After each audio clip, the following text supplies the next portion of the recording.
Pronti? 1, 2, 3. Buono questa volta il segnale, vediamo chi fila al comando. Il numero 2 Sissi Mamma. Numero 1 Violet squalificato. Invece.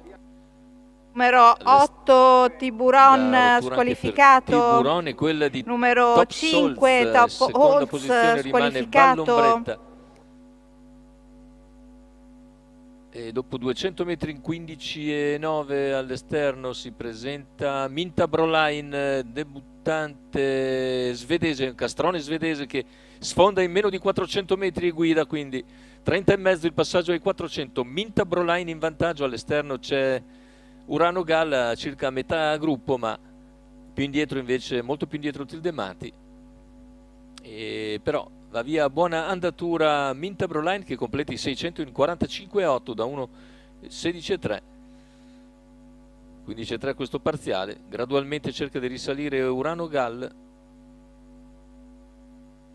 Vediamo ora il passaggio agli 800 con Minta Brolain che continua a guidare largamente dopo mezzo miglio appunto in 1,1,8. Urano Gal risale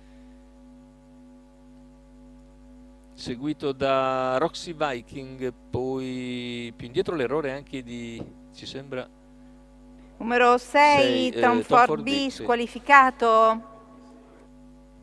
Tanto il primo chilometro completato da Minta Brolain in 1,17,9, seconda posizione per Sissi Mamma, mentre in terza c'è Vallombretta, all'esterno si avvicina Urano Gal trascinandosi Roxy Viking e Tildemati, più indietro c'è invece Tunecede lungo la corda, cavalli che hanno completato una frazione in 15, sempre Minta Brolain a fare l'andatura nei confronti di Sissi Mamma, 600 alla conclusione.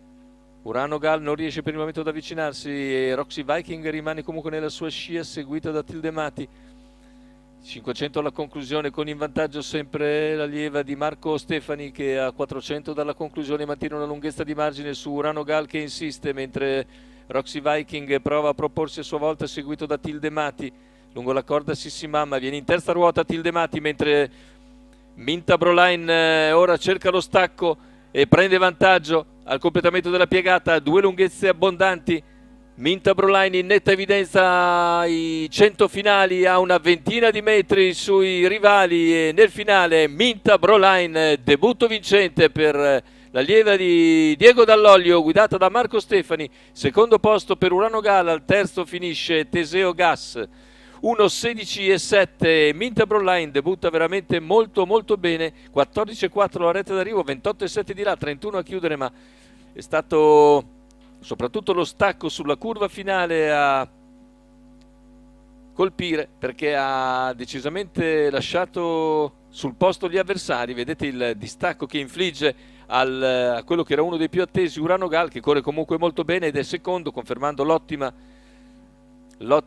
forma. Al quarto vedete il numero al terzo il numero 9 Teseo Gas, al quarto il numero 2 Sissi Mamma, al quinto il numero 14 Tildemati. Dovrebbe essere questo l'arrivo ancora ufficioso, 10-15, 9, 2, 14. Naturalmente aspettiamo l'ufficializzazione della giuria, ma la vittoria per Minta Brolain è davvero schiacciante al debutto in Italia. Marco Stefani per conto di Diego Dall'Oglio, la quota al totalizzatore di 3,81. È tutto per questo convegno. Naturalmente Bologna ritorna il giorno di Santo Stefano, vale a dire giovedì. A tutti auguriamo un sereno Natale.